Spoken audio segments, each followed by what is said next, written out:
celle de Tchekhov était courageuse et originale.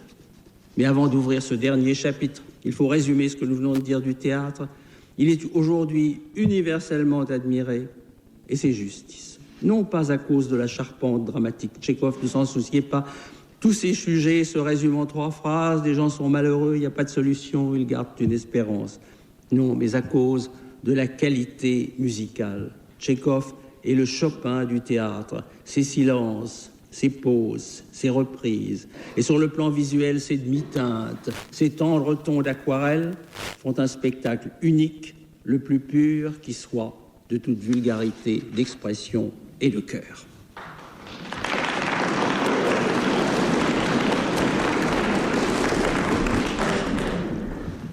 Alors enfin, cette philosophie de Tchekhov, pour la comprendre, il faut se rappeler d'abord qu'il a changé au cours de sa vie. Au début, il moralisait volontiers. Ensuite, qu'il était, avec toute sa poésie, essentiellement un médecin qui regardait les êtres et les choses en médecin. Ainsi, par exemple, un homme simple regarde la lune et s'attendrit comme devant une chose terriblement mystérieuse et incompréhensible, mais l'astronome n'a plus sur elle de chères illusions. Et moi aussi, parce que je suis médecin, j'en ai peu sur les hommes, et bien sûr, c'est dommage. Ces règles de conduite de la première période de sa vie sont exposées dans une lettre devenue fameuse à son jeune frère Nicolas, lettre écrite quand Tchekhov avait 26. C'était le temps où il achevait de se former lui-même et où il rappelait à un frère plein de talent mais dévoyé qu'il fallait prendre place parmi les gens civilisés ou cultivés. À mon avis, écrivait Tchekhov, les gens cultivés doivent remplir les conditions suivantes. Primo, ils respectent la personnalité humaine et par suite, ils sont toujours doux, polis et prêts à céder aux autres. Ils ne font pas de scène. S'ils vivent avec quelqu'un, ils ne considèrent pas la chose comme une faveur et au moment de s'en aller, ils ne disent pas à leur hôte « personne ne peut vivre avec vous ». Ils pardonnent le bruit et le froid et la viande de conserve et les maux d'esprit et la présence des étrangers dans la maison. Deuxièmement, leur sympathie ne se limite pas aux mendiants et aux chats. Leur cœur saigne pour ce que leur œil ne voit pas. Ils veillent la nuit pour aider. Troisièmement, ils respectent la propriété des autres et par suite, ils payent toujours leurs dettes. Quatrièmement, ils sont sincères et craignent le mensonge comme le feu. Ils ne mentent pas, même dans les petites choses.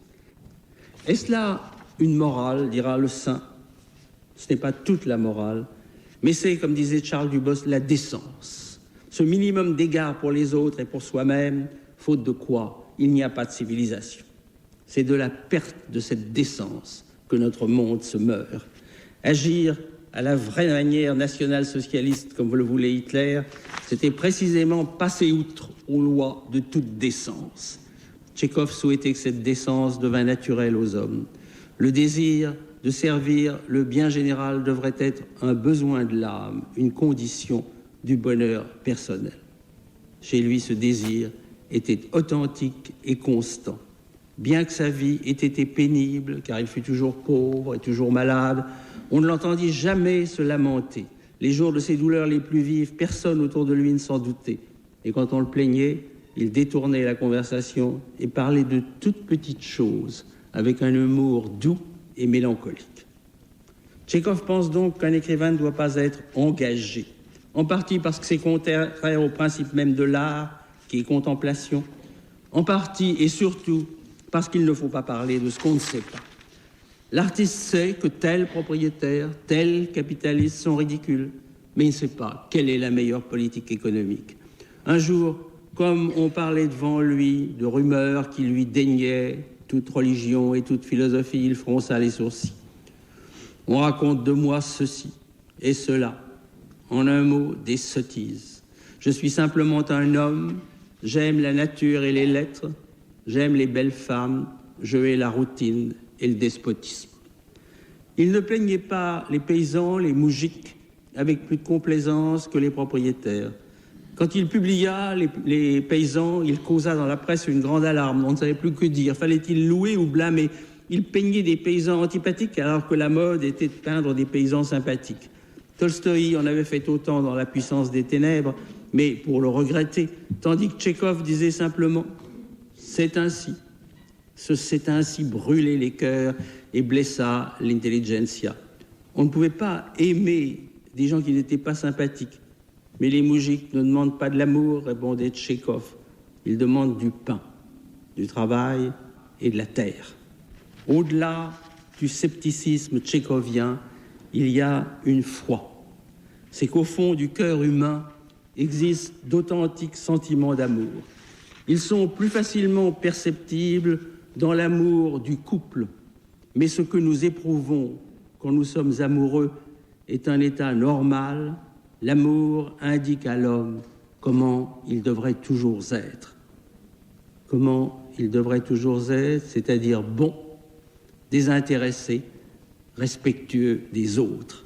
Et voilà vers quelle vie plus pure Tchekhov nous guide par son théâtre et par ses nouvelles. Oh, il ne le dit pas, bien sûr. Il ne le fait qu'avec une pudeur infinie, une tendresse timide. Mais nous savons bien, nous, que nous sortons meilleurs d'une représentation de l'oncle Vania ou de la Cerisée. Et c'est là, pour un artiste, la vraie gloire et la seule.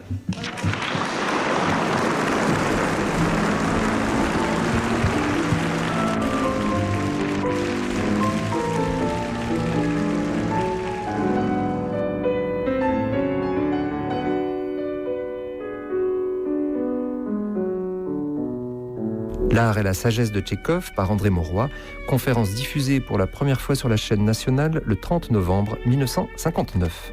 Demain, à la même heure, théâtre toujours, Jules Renard et Georges Feydeau. Grands écrivains, grandes conférences, Philippe Garby, Viviane Noël, Frédéric Changenet. Vous pouvez réécouter cette émission.